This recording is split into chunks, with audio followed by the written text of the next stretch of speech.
உங்ககிட்ட கொஞ்சம் பேசணும். அப்புறம் பேசலாம்டா. இல்ல இப்பயே பேசணும். என்ன பேசுனா? எல்லா கோயிலையும் பிச்சை எடுக்கிற மாதிரியே கனவு வருது. டாக்டர் இருப்பாரு, அதுக்கு பணம் பைனான்ஸ் இருப்பாரு. ஏன் நீங்க யாரு? நான் இந்த தியேட்டர் ஓனர். நான் யாரு? கண்ணாடி இருப்பாரு. சார் இந்த தியேட்டர்ல நான் யாருன்னு கேட்டேன். மேனேஜர் மாதிரி. அப்படின்னா வேலைன்னு ஒண்ணு பாக்குறேன்ல. ஆமா. அதுக்கு சம்பளம்னு ஒண்ணு தரணும்ல. ஆமா. அதை கொடுக்க ஐடியா இருக்கா இல்லையா? இப்படி உட்காரு சார். இந்த கால்குலேட்டர் எடுத்து கையில வச்சுக்க. Good respect. உன் தகுதிக்கு நீ என்ன சம்பளம் எதிர்பார்க்கிற? 2000. காலையில டிஃபன் 5 ரூபாய், மத்தியானம் அளவு சாப்பாடு 20 ரூபாய், ராத்திரி டிஃபனுக்கு மறுபடியும் 10 ரூபாய், ஒரு நாளைக்கு 35 ரூபாய் ஆகுது. மாசத்துக்கு என்னதுன்னு கணக்கு போடு.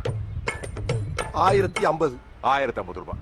அப்புறம் நீ இந்த தியேட்டர்லயே படுத்து எந்திரிச்சு குளிச்சு கக்கூச நார் அடிச்சு வீடு மாதிரி பந்தா பண்ணிட்டு இருக்கிய. வீட்டு வாடகைங்கிற வகையில ஒரு 425 ரூபாய் போடு. 1475. அப்புறம் கேன்டீன்ல நீ குடிக்கிற ஓசி டீ, ஓசி காஃபி, அப்புறம் திருடி திங்கிற பாப்கார்னு, இந்த கணக்குல ஒரு 250 ரூபாய் போடு. 1725. அப்புறம் நீ ஓசியில முடி வெட்டுறதுக்காக சலூன்காரன் குடும்பத்தையே கூட்டிக்கிட்டு வந்து டிக்கெட் வாங்காம படம் பார்க்க வைக்கிறியே, அந்த கணக்குல ஒரு 300 ரூபாய் போடு. 2025. நீ என்ன சம்பளம் எதிர்பார்த்த? 2000. இந்த 25 ரூபாய் பாக்கிய மாசம் 1ஆம் தேதியிலிருந்து 7ஆம் தேதிக்குள்ள நீ எனக்கு கரெக்டா கொடுத்துரு. ஓகே?